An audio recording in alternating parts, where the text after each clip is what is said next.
Okay, rather than wait, we're going to get going because we've got a lot of good things happening this afternoon, and we want to try and get everybody in and get the content knowledge here.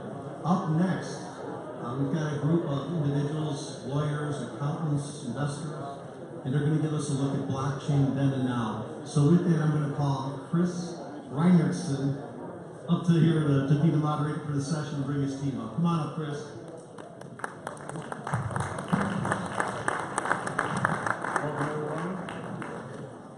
While I know it says that my name is Alec Ziupsnys, I am obviously not Alec. We decided to switch kind of last minute, so thanks for understanding.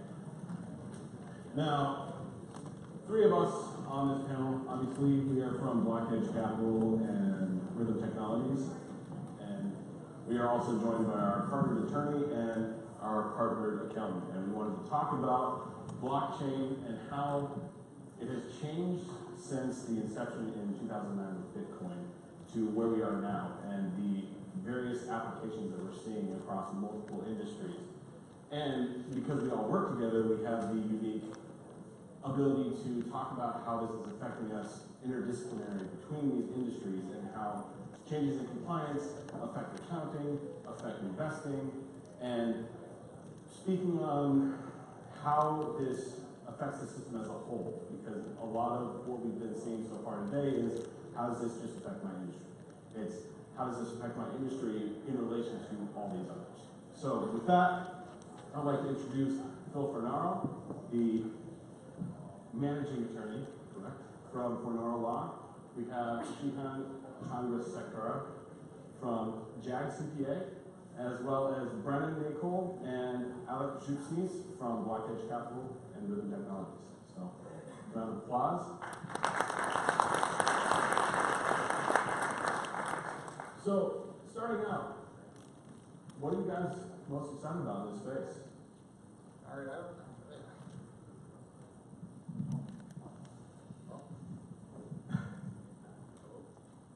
Hello, perfect. I don't know why they put me on always after lunch. I don't know if it's because they don't want to hear what I have to say or they want me to wake up the audience, one of the two. But I'm most excited about everything in the crypto space.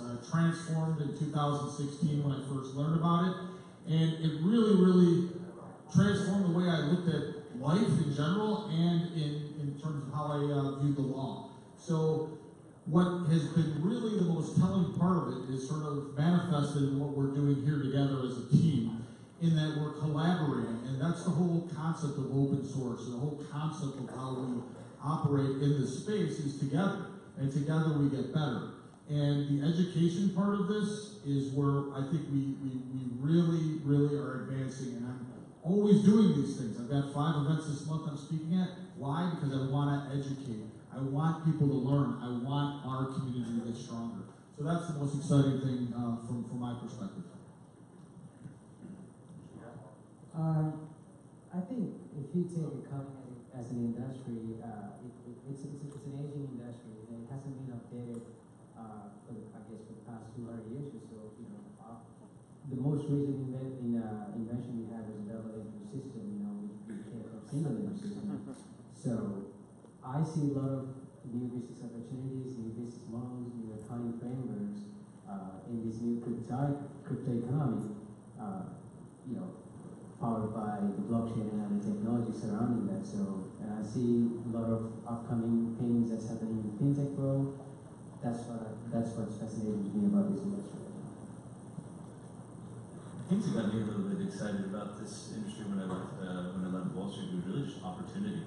I think for the longest time, you know, we weren't really allowed to invest in anything other than the hedge fund we were working at, and we were kind of restricted in different types of growth parameters. And when you can't put any skin in the game, you can't. You know, it's difficult to really invest a lot of time into, you know, studying the value of certain things. And probably the worst investment I've ever made was clearly Bitcoin way back in the day. We would all be different people if we all jumped on at the early onset. So I think the thing that excites me the most is opportunity, growth, and I think for the first time in a long time, just the artistic abilities that a lot of people come in and views that they have, and how you can do something in this new world to make it better, streamline, and really kind of broaden the horizons.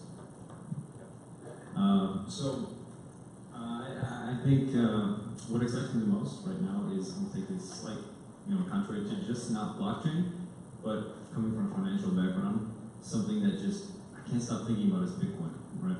We have microtransactions, instant payments, privacy, and it's interesting how these businesses use these new tools to really build something disruptive, right? As a strategy officer, I'm continually looking at these, what's already established now in the blockchain space, and how these businesses are going to evolve because of it.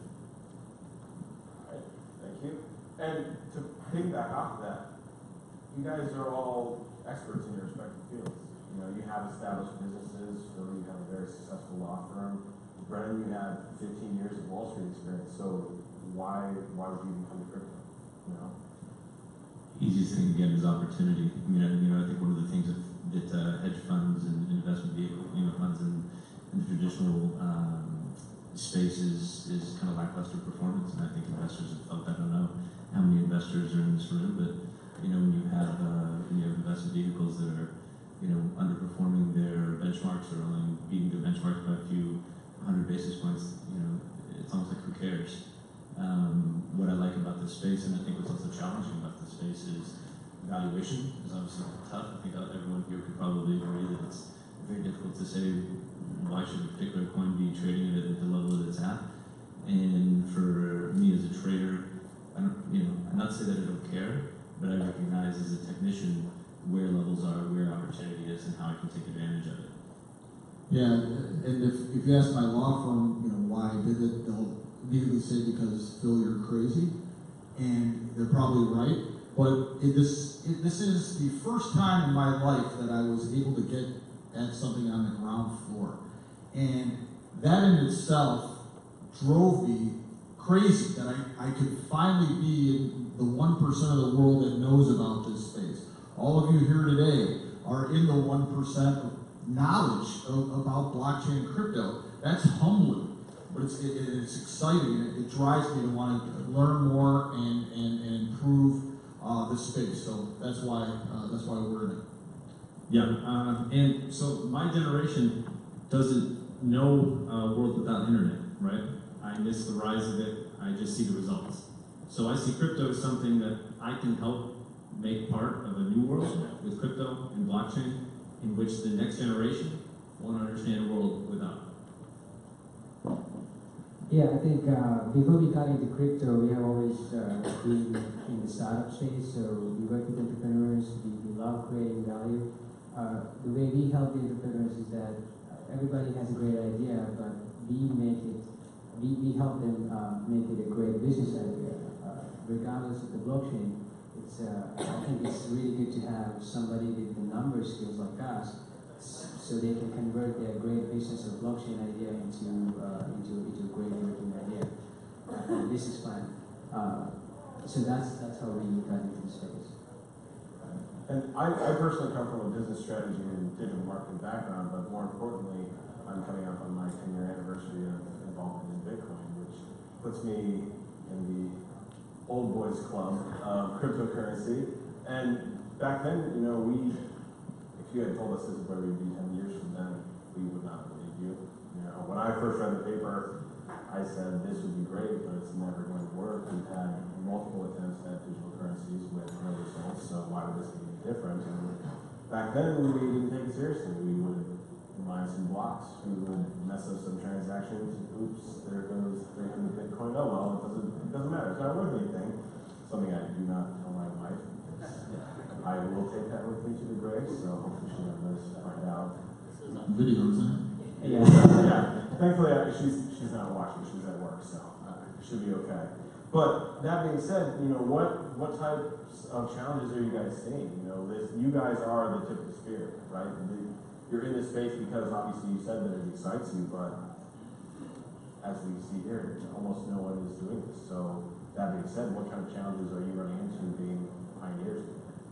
From a legal perspective, and obviously everyone's perspective, I spoke on this last night, is that what's become sexy in Congress and what's been sexy in the SEC is compliance. And if you told me that compliance was sexy and that's where we're trying to go, again, I would say, are you crazy? But the point is that regulation is non-existent in 2016 and 17. Everyone's stepping back and trying to figure out exactly what to do. So the fraud went on, the money was raised, and then all of a sudden, February of 2018, all the cease and desist letters came out, and then wham, all these flow of clients stopped for a short period of time, for a 6-month period of time while we figured it out.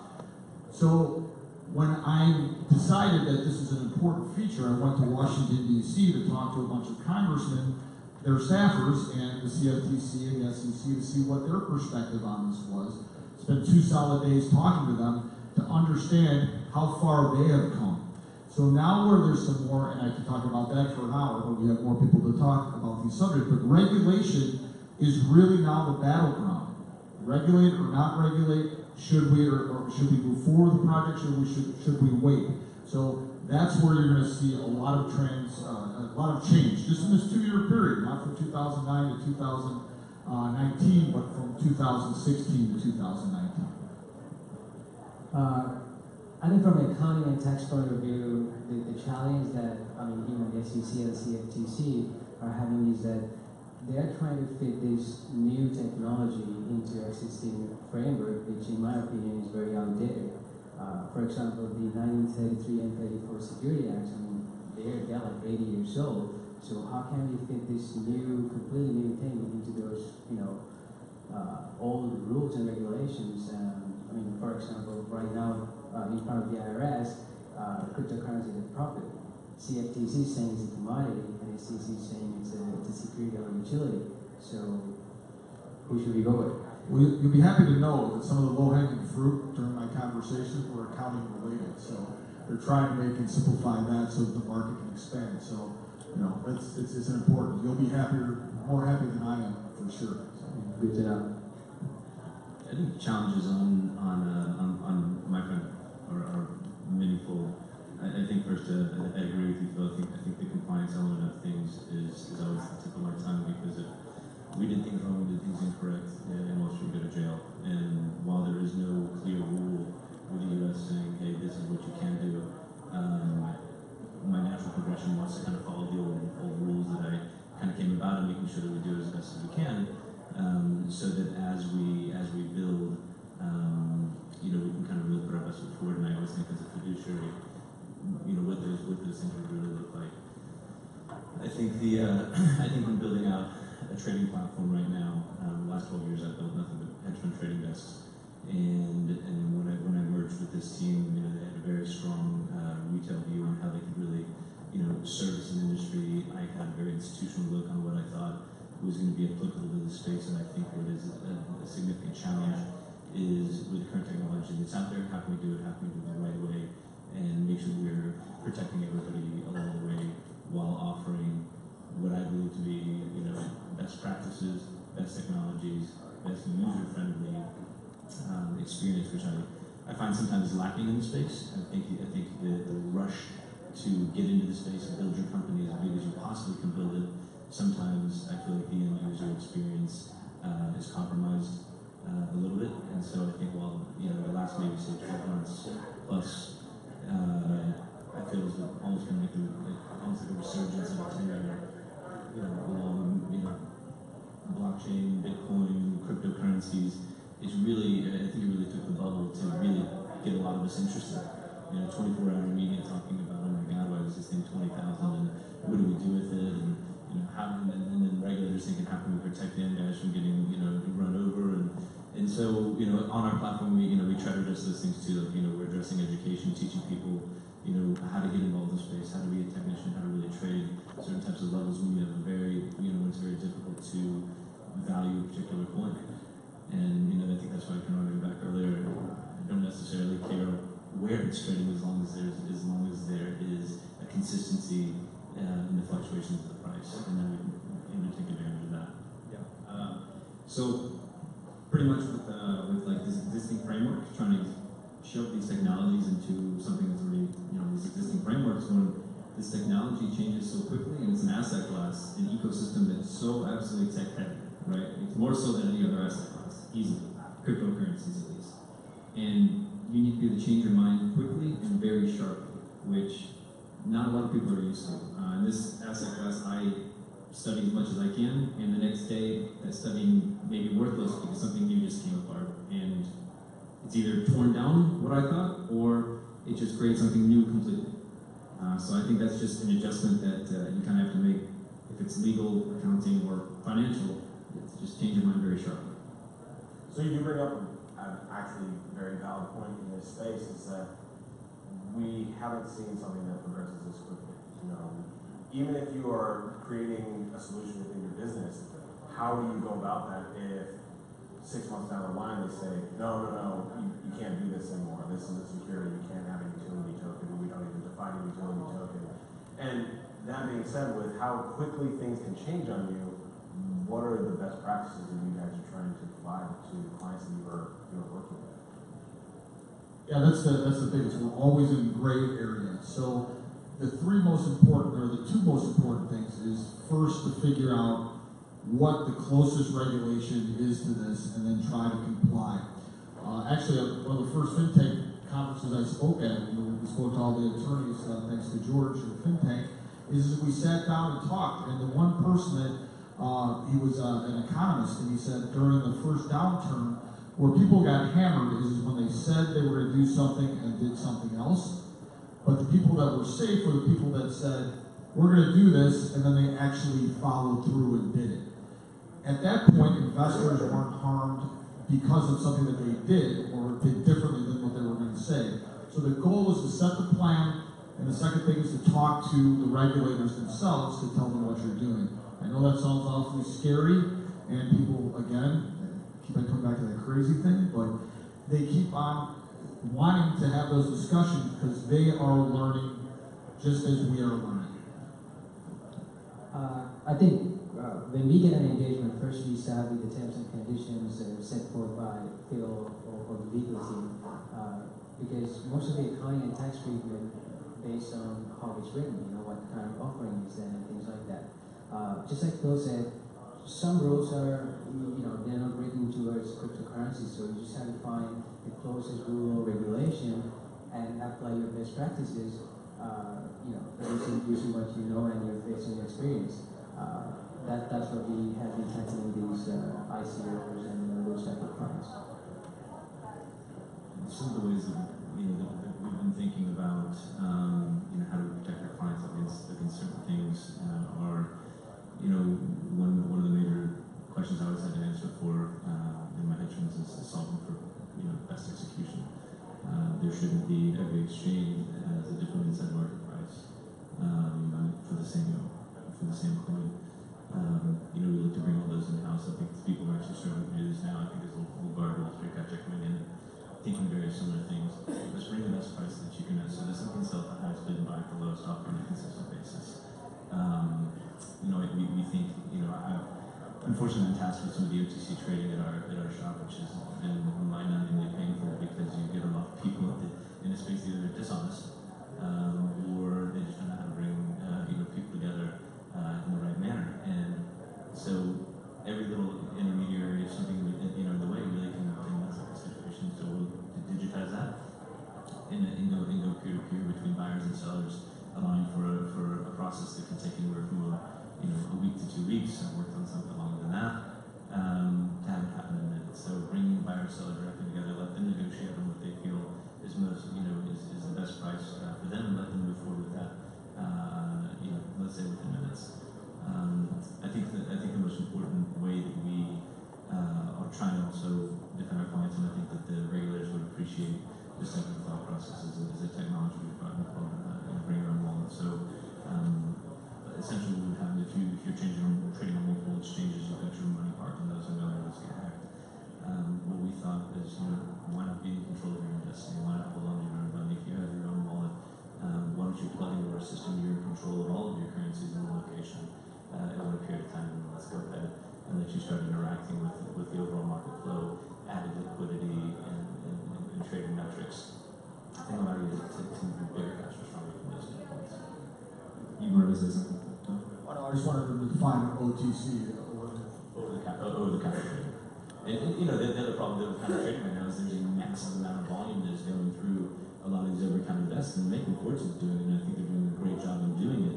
But why doesn't it hit the tape? Why do us as as end users not really know the true volume of Bitcoin or Ethereum or any coin out there? It's like, let it hit the tape. Let that true expression of volume and buy and sell demand be expressed openly for everyone to see. It shouldn't be master disguised. Let everyone know what's going on.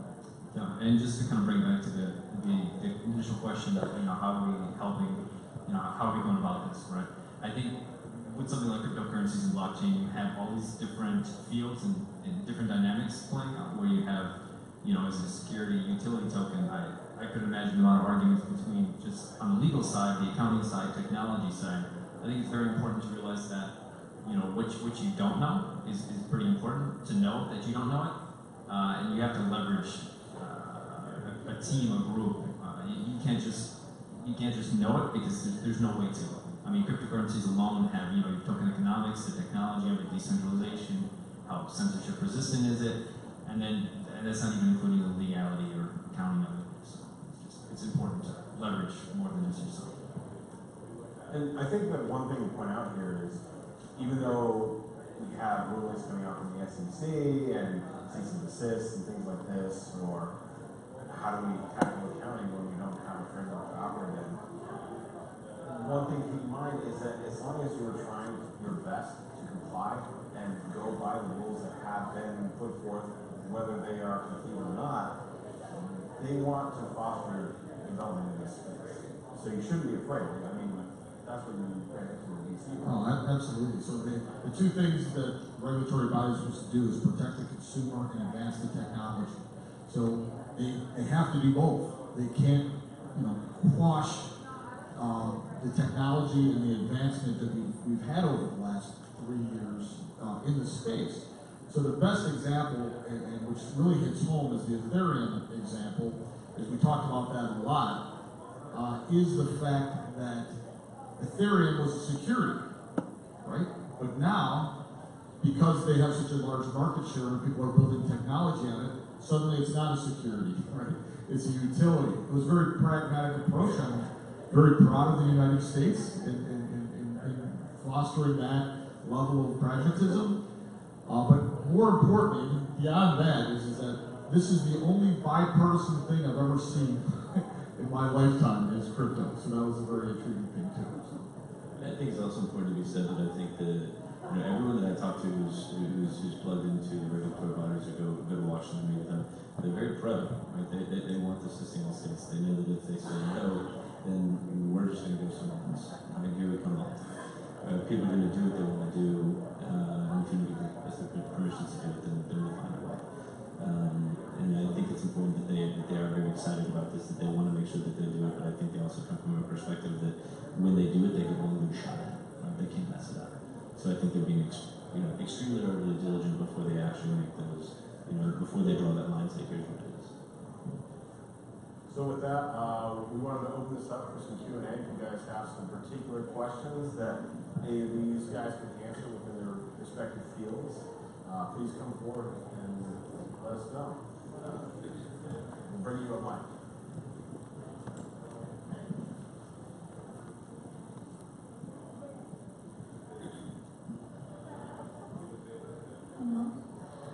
So I'm also a lawyer by profession, and I'm just curious at the point that Shehan made that previously Ethereum was securities, some are securities, some are commodities as per CFTC, and it's like ICOs, they're saying if it complies with the Howey test, it's supposed to be registered with the SEC. So how difficult it is for you guys as a law firm or as a company to comply with such rapid change in the rules?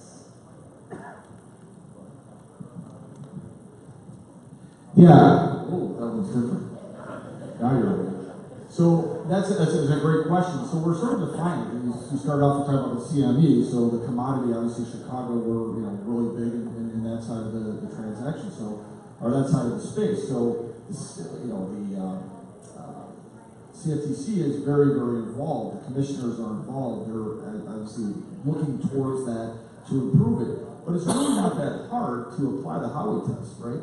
And if everybody comes in saying that I have a utility token and probably 99% are not. It's simply as saying you're not a utility as it relates to how we approach it.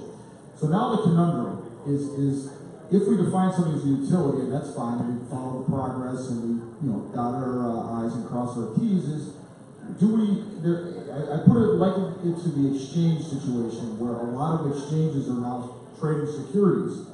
I think Coinbase, I have no interest in Coinbase, but Coinbase is only using utility-based tokens, right? They're only selling utility. So they're trying to be compliant in that space, and their lobby obviously is very strong in Washington. But as you look at it in light of it, it's very, very, very easy to provide advice more so than ever before. We're not afraid. And you guys can't be afraid. Let your projects develop. Don't let regulation prevent your project from developing. So that's how we're operating, for that answer your question. Thank you.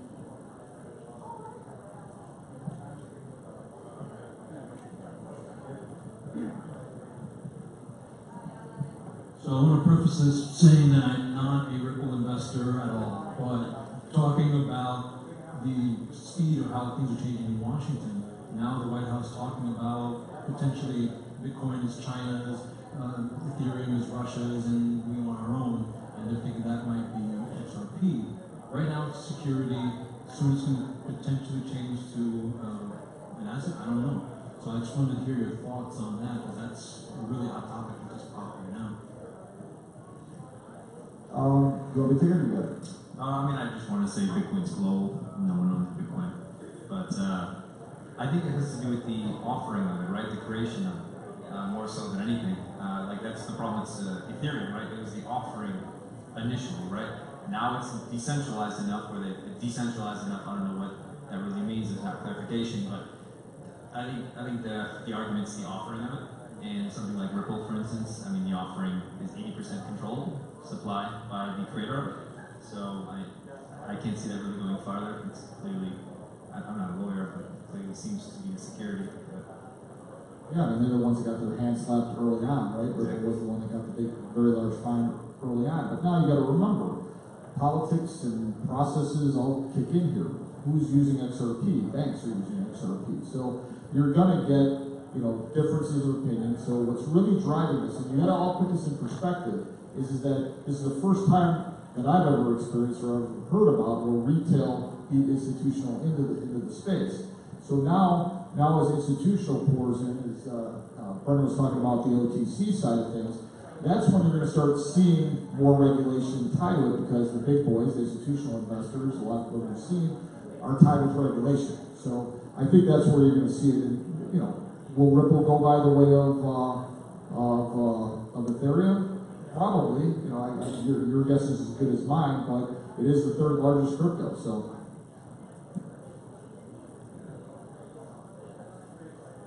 No more questions? Oh, Don over here. I think I can speak loud enough. Given the current state of regulatory situation, how much of a challenge does that add on raising capital? Not only from U.S. sources, but sources outside the country. I think the investors that we've spoken to, they're not necessarily. I feel like the question is the answer is I don't really know. The investors that we're speaking to aren't necessarily as concerned with the regulatory environments and why they should give money over. It is more how comfortable they actually feel in this new arena.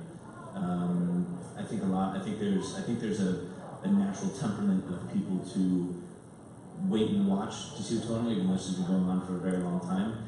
I don't really think it's really garnered the attention that it has until the bubble. That's my firm argument. So I think now that it's established itself and people are rushing into the space, a lot of questions to get back are we buying top of market? Well, why are we buying top of market?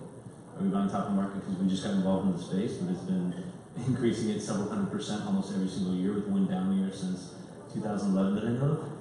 So I think it's more, I think investors are less concerned with what are the regulators going to do to me as much as how familiar am I with this space in order to sink some money into it. And I think for anybody curious as to whether they should invest in this space or not, I would say, look at your portfolio, carve out whatever high percentage, whatever the high beta portion of your portfolio that you're comfortable with, and let it ride. Start trading and get involved, and I think you'll become a little bit more comfortable with it. And one of the things, again, there has been a lackluster set of performance, I think, from a lot of the Wall Street institutions and investors have largely been wanting more. And what I find so interesting about this space is that old opportunity where people were making real returns, I think, is not present in this space. And I think if you think about it right, you study it correctly, you invest, with the right metrics, then I think you're really going to stage yourself to win. And I think you're going to kind of I think you're going to bring alive those old days where investments were really, became meaningful. Yeah, don't be afraid. It's all on you guys. Bring the technology, bring the use cases. Do not be afraid. And that's what we were for 6 months, but we're back. Okay, with that, how about a hand for Chris and his team?